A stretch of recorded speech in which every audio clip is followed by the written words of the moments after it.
The stars are right, and that means it's time for another episode of The Whisper in Darkness. I'm your host, the Manfromleng. Thank you very much for joining me today.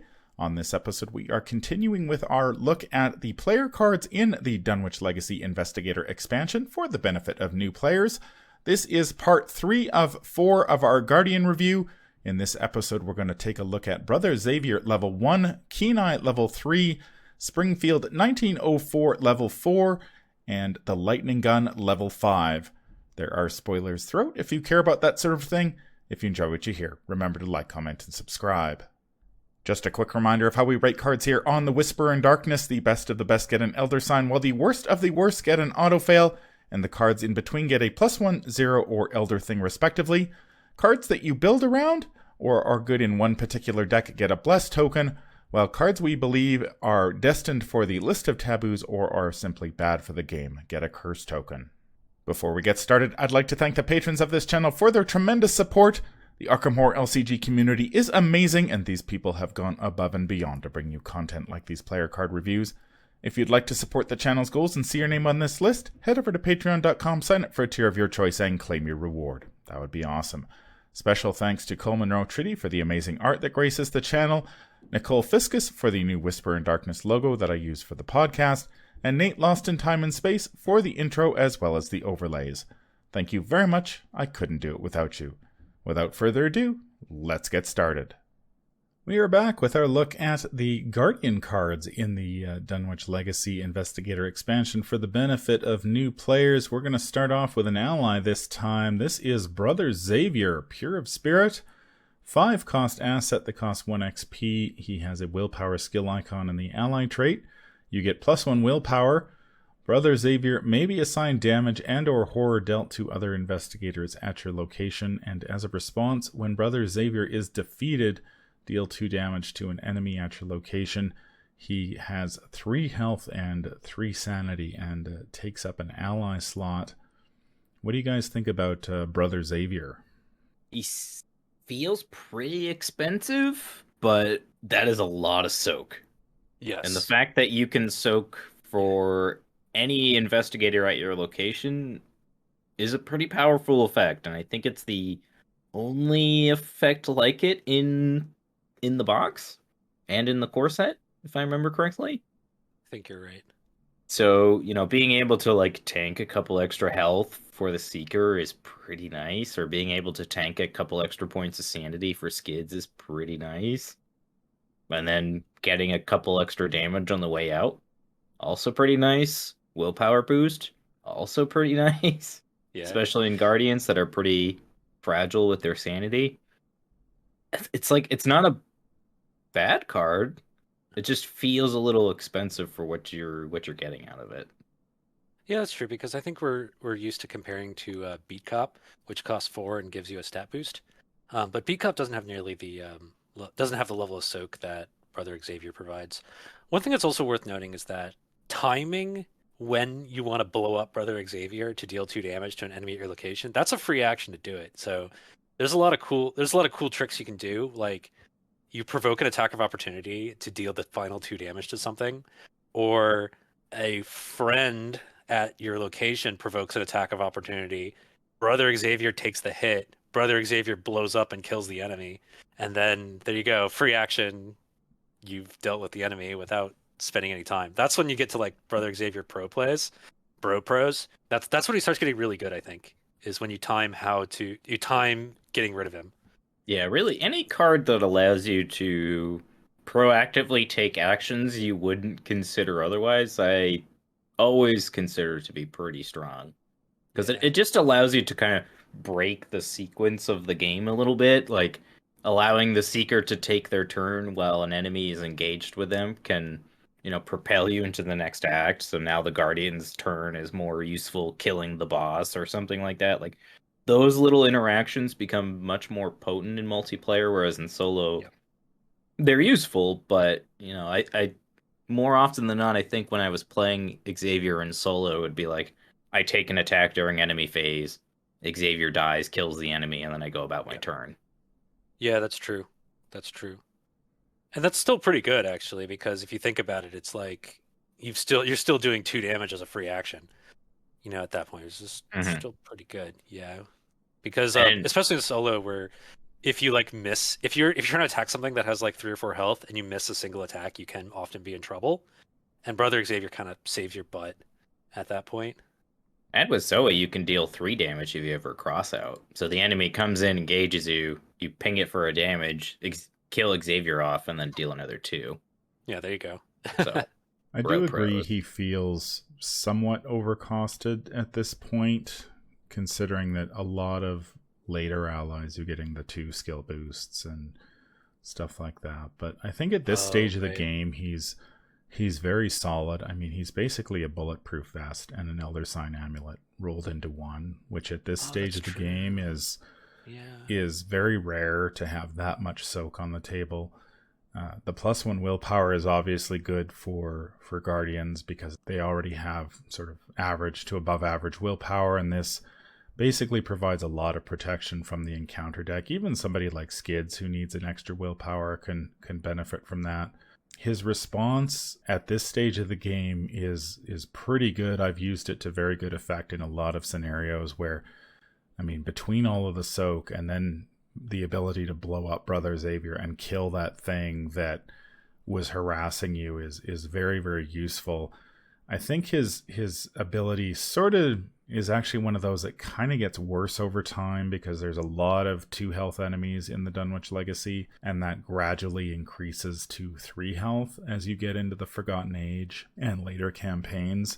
So at this stage of the game, if you're playing Dunwich Legacy, Brother Xavier has a pretty good chance of taking that enemy out. Not so much in later campaigns, so it can feel kind of bad to blow him up and not actually kill the thing that was killing you. It is worth noting that he can deal that 2 damage to any enemy at his location. So if you are being harassed by whippoorwills or aloof enemies, or an enemy is engaged with other investigators at your location, they're all fair game for Brother Xavier. So that damage is very, very flexible and it's direct. So you're not making skill tests to deal it. Just very, very good. How would you rate him? I'm going to land on a 0 for him. I think he's pretty good. I don't know if he overshadows Beat Cop, because I think Beat Cop you can more easily obtain that value, especially proactively, because you can trigger the Beat Cop pretty much whenever you want, whereas Xavier requires a bit more setup. But that being said, it provides you with a ton of soak and a willpower boost to boot. Like, that's pretty good. And the fact that he's only 1 XP too is pretty nice, because we were saying earlier that Dunwich is very stingy with experience, so at least getting something to upgrade feels pretty good just from a player experience. It always kind of sucks when you play through a scenario and you get like 2 experience and then you basically just bank it until the next scenario, and then it kind of feels bad. So at least like Brother Xavier can be a solid upgrade without having to like hold on to your experience for multiple scenarios. I'm sitting here thinking, and I'm thinking, okay, so things that do similar effects. You have Beat Cop level 2 that costs a little bit less, can ping for damage over time, but it doesn't have the soak. You've also got Dynamite Blast, which can deal a ton of damage, but it does also blow up everything around you. Like yourself and your other friends. So Brother Xavier, if you're having trouble as the campaign is going on, if you're having trouble with soak, I think this is better than Beat Cop, because Beat Cop has to damage itself in order to trigger its free damage. If you're not having trouble with soak, then I'd say probably take Beat Cop level 2 over this guy. Oh man, this is hard. How to rate him? Fine, I'll just do +1. There you go. Just doing it. Yeah, this is a tough one given the power of Beat Cop level 2 from the core set. The problem I think here is that playing both is a very difficult proposition for Guardians. Between the cost of Beat Cop and the cost of this guy, even if you're picking up Charisma, that's 9 resources, and we haven't even started talking about weapons yet. And so I think you're sort of put in this position of playing one or the other. And I think for most Guardians, they're going to reach for Beat Cop over this guy. And so as much as I think I'd like to give this guy a +1 because of the good times we had back in the day, I feel like between his cost and the other allies that are available. I think he drops to a 0, regrettably, because I do really quite like this guy. I don't play multiplayer that often, but this is really the beginning of those types of effects. We saw it a little bit in leadership earlier, but the whole Guardian as the savior of all the other investigators at the table. Leadership lets you chip in. This guy lets you soak a lot of damage and horror and can take out an enemy to boot. So I think if you're playing in a group, like you said, Mattastrophic, that's having some trouble with the amount of damage and horror that you're taking, then this guy is a pretty nice option. Probably much better than picking up a bulletproof vest or Elder Sign Amulet around the table, because you're not going to necessarily need all those for everybody if your Guardian has got Brother Xavier. So, and we do have some events. I think we looked at, was it Emergency Aid that can heal allies? So if you need Brother Xavier to stick around a little bit longer before you blow him up, you do have an option there. So yeah, it's tough. I think I'll settle on a 0, but depending if you are playing in that sort of game where you need the extra help, then he can be very, very useful. What do you guys think about the combo of Brother Xavier plus If It Bleeds? Where you use Brother Xavier to kill the enemy, and then If It Bleeds to heal some horror on the way out. If your team is really struggling with soak, that could be a pretty good way of dealing with that. Yeah, if you've got the deck space for it, why not?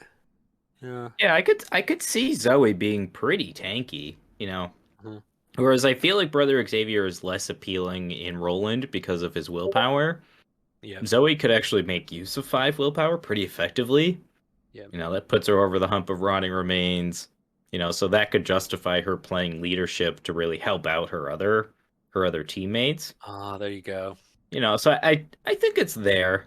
I can see where the designers were going with Brother Xavier, and I think he's unique enough that if you could justify playing him over Beat Cop. I just don't know how effective of a strategy that is. Oh, I'll tell you later about my playing Xavier over Beat Cop strategy. It comes up later. I think the only issue with that is just speed. And Arkham is, at the end of the day, a race. The next card we're going to look at is Keen Eye. It is the first of the permanents that were released in the Blood on the Altar Mythos pack. It is a 3-cost asset, permanent keyword, so it starts the game in play. It has 2 free triggered abilities. The first lets you spend resources. You get +1 intellect until the end of the phase. The second lets you spend 2 resources. You get +1 combat until the end of the phase. So the important thing about Keen Eye is that it's that until the end of the phase clause. So if you are planning on, say, investigating 3 times or fighting 3 times, then you can get quite a bit of value out of this.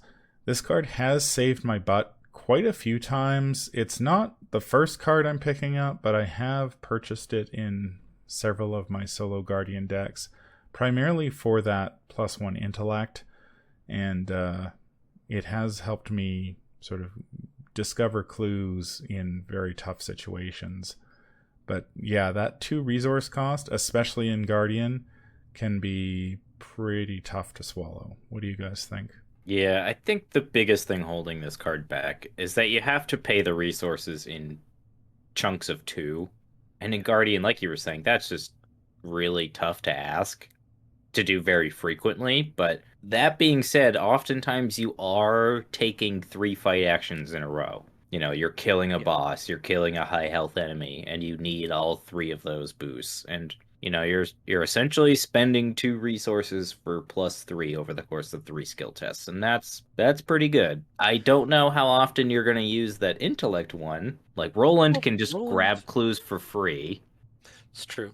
And you're probably going to play things like working a hunch and things like that in Roland. So I don't know how often you're really going to need to investigate multiple times in a single turn. But, Zoli and Roland certainly do want to fight multiple times a turn. So I could see it coming in handy at the end of a scenario. But I don't know how often you're actually going to be using this. So I wouldn't prioritize upgrading into it. Yeah, it's a tough one because what's also worth noting is that it's a permanent. So it doesn't take up one of your 30 card slots. You don't have to draw it. You don't have to spend any resources to play it. So it's something that there aren't very many permanents that have a triggered ability on them in this game, and it's kind of hard to value against, say, physical training, because physical training, like, it's cheaper if you want to boost your combat tests with it 1 for 1 instead of 2 for 1.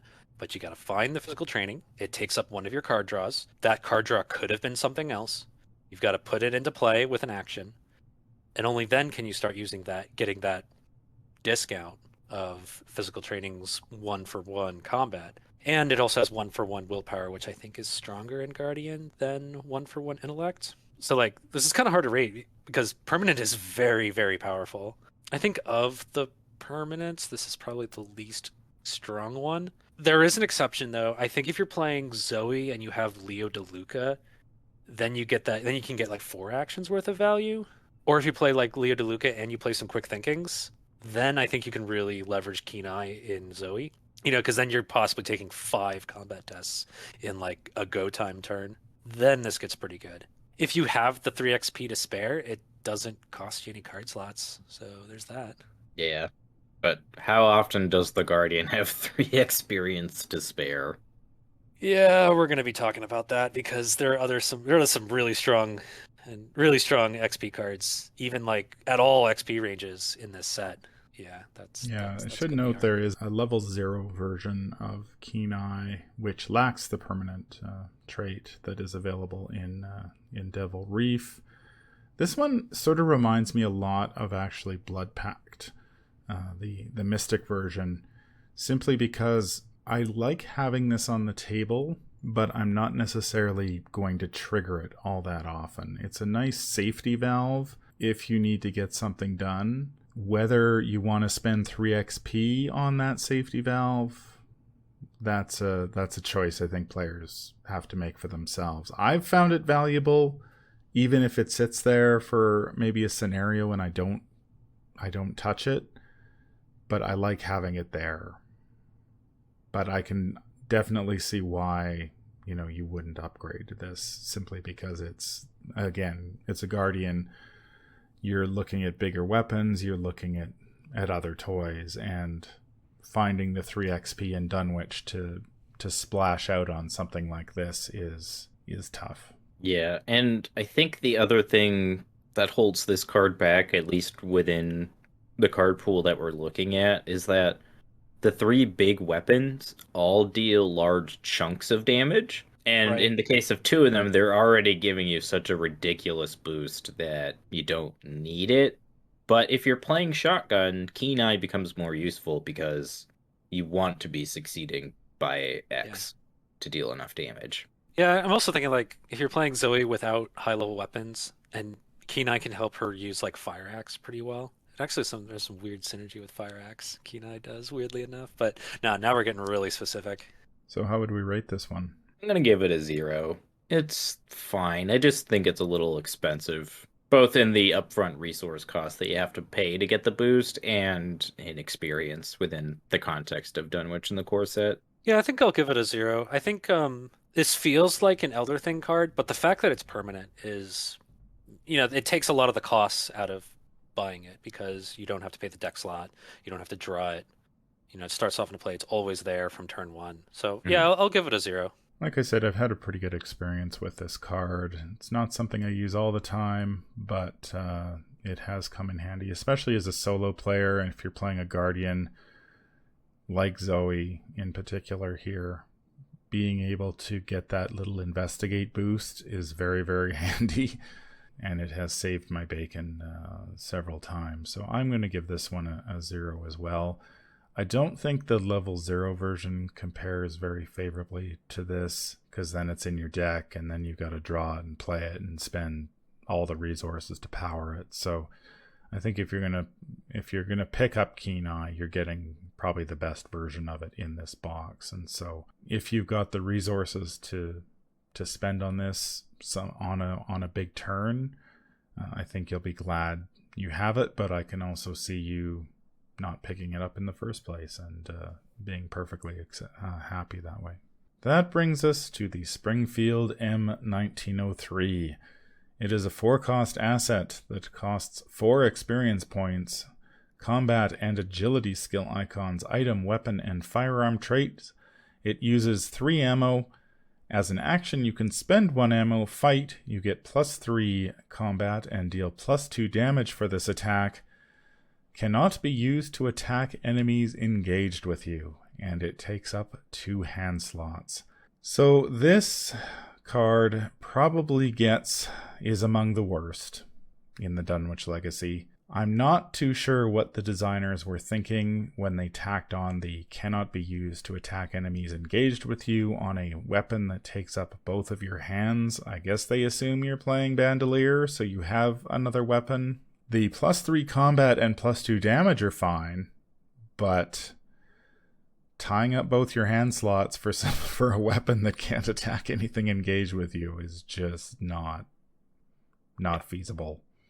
What do you guys think? It also is counterintuitive with the investigator in the box that wants to actively engage enemies. Like, that's what I don't get about it. It's like, you're including the Springfield in the set with an investigator that actively wants to engage enemies. Like, it would make sense if maybe there was a slippery guardian that wanted to, like, get past the enemies and then shoot at them from a distance, but Zoe wants to get in their face and stab them with a knife. I mean, it's in the artwork. So, yeah, that's actually funny you say that, because like this feels more like a Mark Harrigan card from Carcosa, because he actually has 3 agility, and he's a soldier, and it seems more like something he would run, or like Zoe, they need to give her like a big sword or something, or like an upgraded machete, for Zoe. Yeah, this thing's really bad because cannot be used to attack enemies engaged with you. That being said, I highly recommend house ruling that you cross out the cannot be used to attack enemies engaged with you, because at 4 XP, it's fine. Like +3 combat, +2 damage, 3 shots for 4 cost at 4 XP, that is fine. That is not going to break your game. That is not too powerful. This thing does not need that restriction. So honestly, I recommend house ruling that you cross that part out. Yeah, this card is sort of thematically, I think it was intended to be sort of your sniper rifle, and that's why it has the cannot be used to attack engaged or enemies engaged with you. So you're attacking at a distance. We do receive several cards down the road that build on this theme, marksmanship, the telescopic sight, etc., to try to create the Guardian Sniper Rifle. It turns out that you don't really get the Guardian Sniper Rifle until Enchanted Bow is released in the Edge of the Earth Investigator Expansion, where they actually did the mechanic right, and it's not a Guardian card, it's Mystic... But it's Mystic Survivor. Mystic Survivor. So the Guardians never do sort of get the sniper rifle that they've always dreamed of. It is important to mention that if you are following the list of taboos, this is the first card to actually get an upgrade. The designers recognize that it is not very good in its current form, and so they tried to tweak it to make it better. You want to talk a little bit about that, Mattastrophic? Yeah, so the list of taboos is something they've done to kind of spice up the card pool a bit. It is more aimed at players who have the entire card pool and are looking for a bit of a change. But that being said, this one is worth considering. In the list of taboos, they suggest changing the Springfield M1903 to say, this attack may target a non-elite enemy up to 1 location away from its standard range, the sniper rifle, ignoring the aloof and retaliate keywords. Okay, so you do get something that is situationally pretty useful. You can save yourself a move action sometimes to attack something that's a space away from you. That is situationally useful. However, it still doesn't make up for the fact that, you still, as written, it cannot be used to attack enemies engaged with you. Springfield includes a restriction that is like always going to hurt. Always going to hurt. Because that is what typically happens. You want to attack things that are engaged with you. The exception is wanting to attack things that are not engaged with you. So they might have given some extra flexibility on being able to attack things not engaged with you, the exception, but the normal result, it still can't do that. So it's still terrible as written. is what I'm saying. Mm-hmm. Yeah. So I, just house rule it. I do feel like the reason it has that cannot be, you can't attack enemies engaged with you is because if it didn't, I feel like it would outshine the other big weapon in the box. Not really, because the other big weapon in the box is 5 XP and it's actually on paper just is stronger. So it would be they would be too samey. I could see that being an issue. Yeah. Yeah. I was gonna say, like, they're essentially the same card at They that would be point. the same card. Yeah. I can appreciate at least the attempt. That's the most charitable thing I can say about it. Yeah. Maybe if it was like, maybe if you lost the +3 combat if you attack something engaged with you to represent that you can't take aim. Mm-hmm. It's Yeah, like, have you ever in Resident Evil, like Resident Evil 4 or 5, like tried to use your sniper rifle, you shoot something far away, and then, oh look, there's a zombie in your face, blah blah. Have you ever had that happen to you? Oh 'Cause yeah. I have. Yeah, it's like the rifle still works. It still does a ton of damage. You just can't use the scope. So, yeah. You know what I'm waiting for is when they create a bayonet upgrade that removes that portion of the text and then allows you to stab things. It would still be kind of terrible because then you have to draw the bayonet in order to use it like a normal weapon, and even then, it's not like completely overpowered as it is. Like you get you get a big restriction, but it doesn't. There's not enough oomph. Like, you're still getting up to a lightning gun. When it comes. But to I mean, damage. like, if the bayonet had its own separate fight action. Yes, if it had its own separate thing, or maybe if it let you engage things easily or something, Or if it was +1 fight and +1 damage, but it can only attack things engaged with you, and then you would have the Springfield to shoot things that aren't engaged with you. There we go. See, look at this. Amateur game designers on display right here, folks. Of all the cards, and not just in the Dunwich Legacy, but I think in the entire card pool, is the card the designers sort of realized, okay, we made a mistake, and they've been trying to fix it ever since. And all of the cards they have created to try to fix the Springfield, you still amount to nothing. It's just like, we have the telescopic sight, we've got marksmanship, we've got, it just seems to go on, and it just doesn't work. It's like you say, like, even if they did create a bayonet attachment for this thing, it would still be unwieldy, because then you've got to draw both things and you need to play both things, and it unfortunately, the Springfield is a tentacle, and all of the cards created to help it don't get much better, to be honest, and you're probably never going to play this, because if you do, you'll play it once, you'll be like, okay, I'm going to kill something, and then something's going to engage you, and you're going to be like, you'll draw an enemy, is what'll happen. You'll draw an enemy and be like, oh crap. I will say, in defense of the designers, I could see a build with Zoe that plays Shriveling and the Springfield. And you kill things with Shriveling that are engaged with you, and you use the Springfield to kill enemies that are engaged with other investigators. I'm going to give this a tentacle as well as written, but honestly, just cross out that cannot be used to attack enemies engaged with you, and it's fine. Yeah. If that was the case, it'd be a pretty good weapon, honestly. It'd be a pretty good weapon. Yeah, but not overpowered. It'd be pretty good. But yeah, this thing's a stinker. Yep. Yeah, tentacles all around for the Springfield. You can try the tabooed version if you'd like, but frankly, I think in my mind, I have simply forgotten the Springfield exists as a weapon in the Guardian card pool, and have just moved on. There are so many better options for you to explore that no need to waste time with this one. Speaking of better options, we have the biggest, baddest gun in the set, and one of the biggest, baddest guns in the still in the entire card pool. That is the Lightning Gun, 6 cost asset that costs 5 experience points, an intellect and combat skill icon. Item, weapon, and firearm trait, uses 3 ammo. Spend 1 ammo, fight. You get +5 combat for this attack.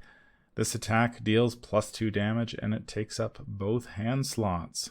Expensive in terms of resources, but can't complain about +5 combat and +2 damage.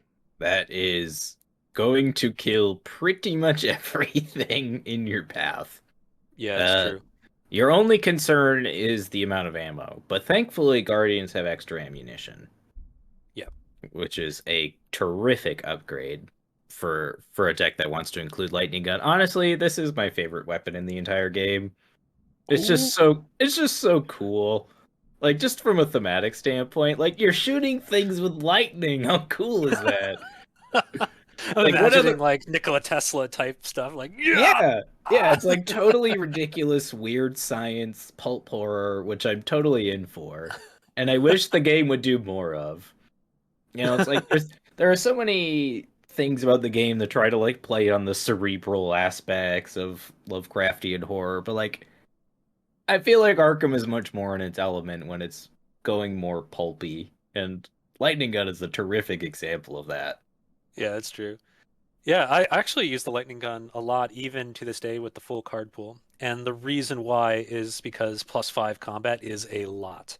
Lightning Gun is very expensive at 5 XP and 6 cost for 3 shots. That is a lot. However, 5 combat is like so big that as a Guardian, you don't need to take, draw, or play any other combat boosts. If you have Lightning Gun, you don't need beat cops at all. You don't need like physical training at all. So it actually, like, in my mind, if I'm playing a Guardian, and I've done this pretty well with Roland actually, where if I take Lightning Gun, it's like I'm attacking at a 9. I don't ever have to be above 9. You know, and if I ever, for some strange reason, need to be above 9, I've got overpowers and vicious blows. I'll be all right. Yeah. So in that regard, the way I see Lightning Gun is you can take it to like save you deck slots, because now you don't need beat cops and you don't need any other boosts to your combat. You just need to get your Lightning Gun and just fire your Lightning Gun and then add extra ammunition to your Lightning Gun and you're good. So I think I might have briefly mentioned in Brother Xavier is there is a time when I think Brother Xavier gets pretty good compared to Beat Cop, and that is if you're playing this sort of deck and you can afford it. Because if you don't need beat cops anymore, Brother Xavier starts looking pretty good. If you can afford it, because oh my god, that's a lot of resources. Mm-hmm. Yeah. And in that deck, you could, you know, like I was mentioning earlier with Zoe playing Shriveling level 0, you know, you can play that as your backup to kill smaller enemies and then use the Lightning Gun to just douse everything else with thunderous glory. That's true, and she's got her cross, and she's got vicious blows, so like she can really like dial the damage as she needs. And Bandolier, we'd be remiss to not mention Bandolier as well. Yeah, you know. She can hold like a machete or something. Yeah, yeah, there you go. I like it. It's like a whole deck build right there. Yeah, and like you were saying, it makes your deck self-sufficient, which is what you really need your Guardian to be. You need your Guardian to be able to kill the things in front of the party. Because if they can't, then you all lose. Yeah, that can often happen. Yeah, and I also like it a lot in Roland because it means that Roland can spend a lot of his card slots on utility seeker cards. I'm thinking like preposterous sketches or shortcuts, or deductions even, things that like aren't pure Guardian. By playing Lightning Gun, it kind of opens him up to do stuff like that.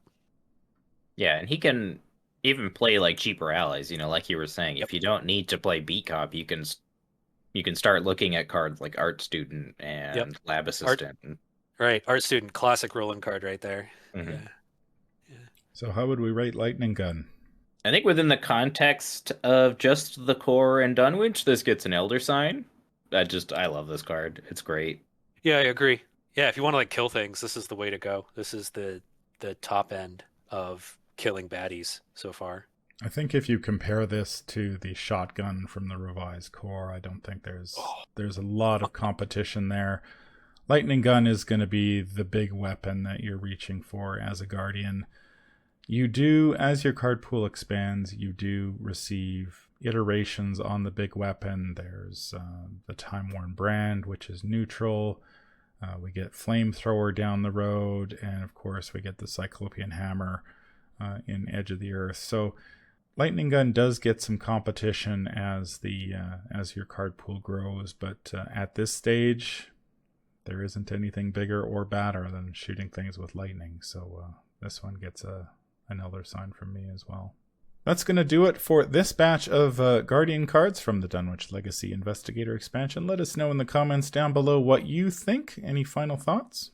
I think the Guardians get a good mix of upgrades here. You know, Except we get for one. The Guardians get a good mix of upgrades here, barring the Springfield, but Yeah. we don't talk about that card. Well, Lightning Gun's cool. I like Lightning Gun. That's going to do it for this episode. If you enjoyed what you hear, remember to like, comment, and subscribe. If you need to contact me, I can be reached at manfromleng@gmail.com. I'm also on Twitter at manfromleng. Until the stars are right, keep your shotgun close and your elder sign closer. Take care out there, and happy investigating.